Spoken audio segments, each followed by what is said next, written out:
All right, let's get right into it. Today, we are tackling one of the most volatile, most dangerous rivalries on the entire planet, Iran and Israel. But this is not just about the headlines you're seeing today. No, this is a story that begins with a friendship, a really surprising one actually, and then spirals into a conflict that has put the whole world right on the edge. I mean, just let that sink in for a second. It's almost impossible to imagine now, right? But this quote, it really nails the absolute heart of this story.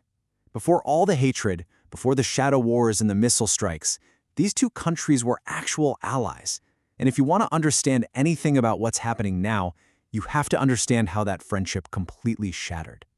So, to really get what's going on, we have to turn back the clock. We need to go back to the exact moment this relationship didn't just crack, it completely fell apart.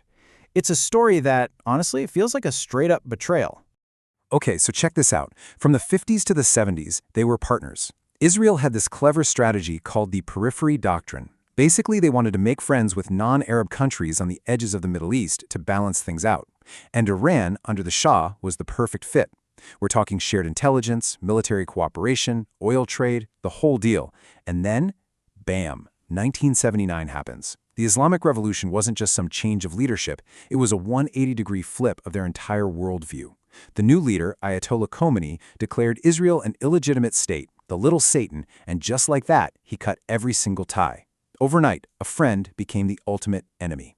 So after 1979, they couldn't be allies, obviously, but they also didn't want a full-blown head-to-head war. So what did they do? They started a shadow war. For decades, this was a brutal, deadly conflict fought entirely behind the scenes, with spies, with secret proxy armies, with covert ops, all while trying to pretend they weren't directly involved. So you might be asking, how does Iran fight Israel without actually, fighting Israel? This is how. They created something called the Axis of Resistance. It's basically a network of proxy armies. Iran poured billions of dollars into funding, arming, and training groups like Hezbollah in Lebanon and Hamas in Gaza. It was a brilliant and terrifying strategy. It allowed them to wage war on Israel from every direction, keeping the fight far, far away from their own borders. Of course, Israel wasn't just going to sit back and take it. They took the fight to Iran, but they did it just as quietly. And this is where the story starts to feel like a spy movie. The first battlefield, it was digital. In 2010, this incredibly sophisticated computer virus called Stuxnet just appeared inside Iran's most secure nuclear facilities. It worked silently, causing their centrifuges to spin out of control and self-destruct. It destroyed about 1,000 of them, setting back Iran's nuclear ambitions by years. But the shadow war didn't stay digital. It got a lot more personal and a lot more deadly. Through the 2010s, Iran's most brilliant nuclear scientists started dropping like flies. They were killed by car bombs, gunned down by assassins on motorcycles. One by one, at least 5 of their top minds were taken out, and Iran pointed the finger directly at one place: Israel's legendary spy agency, the Mossad. And just when you think it couldn't get any more audacious, this happened. In 2018, Mossad agents allegedly pulled off the ultimate heist. They broke into a totally ordinary-looking warehouse right in the middle of Tehran itself. And what was inside? Iran's entire secret archive on its nuclear weapons program. They smuggled out something like 50,000 pages of documents proving to the entire world that Iran had lied about its nuclear ambitions. It's the kind of thing you just don't think happens in real life. And that right there, that brings us to the absolute core of this whole thing. The one issue that drives all of this tension: Iran's nuclear program. You have to understand, for Israel, a nuclear-armed Iran isn't just a strategic problem. They see it as a threat to their very existence. This is the ticking clock in the background of everything. Okay, so before we get into the really scary numbers, let's do a quick science lesson. I promise it's painless. Uranium enrichment is basically just concentrating the powerful part of uranium, an isotope called U-235. Think of it this way. A low level of enrichment is for peaceful stuff, like powering a city. A really, really high level of enrichment, well, that's for a bomb. It's that simple.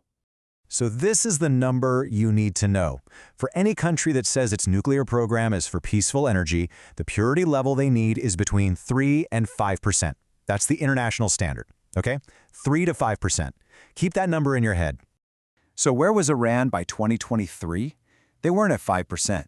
They were here, 60%. Let me be clear. There is absolutely no civilian use for uranium enriched to 60%. It is, however, just a very short technical sprint away from the 90% you need for a weapon. This number set off fire alarms in every capital city around the world.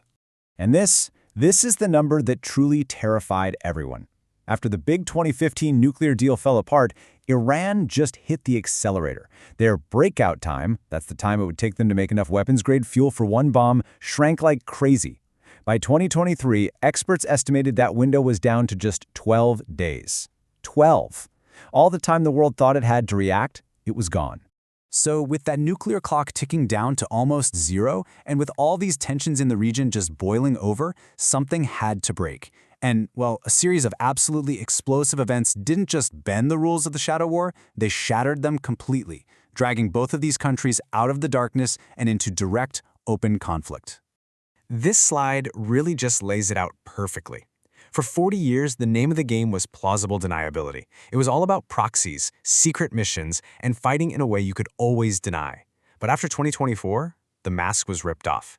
We suddenly entered a new phase of direct, state-on-state attacks, missiles being launched from Iranian soil, flying directly towards Israel.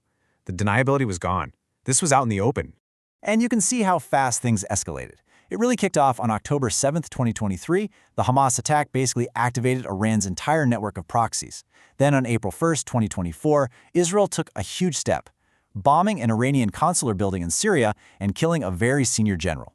Iran's response was something nobody thought they'd ever do. They crossed a red line that had stood for 45 years. For the first time in history, Iran launched a massive attack of over 300 drones and missiles directly from its own territory, aimed right at Israel. Those direct attacks really changed everything. They pushed us into a brand new and way more dangerous era. All the old rules, they're gone. The Shadow War is officially over, and now the entire world is holding its breath, waiting to see what happens when these two enemies finally face each other out in the open.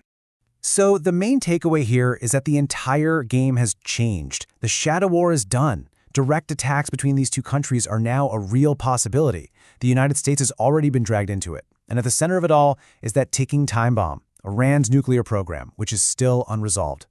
What all this means is that the risk of a massive regional war is now higher than it has ever been.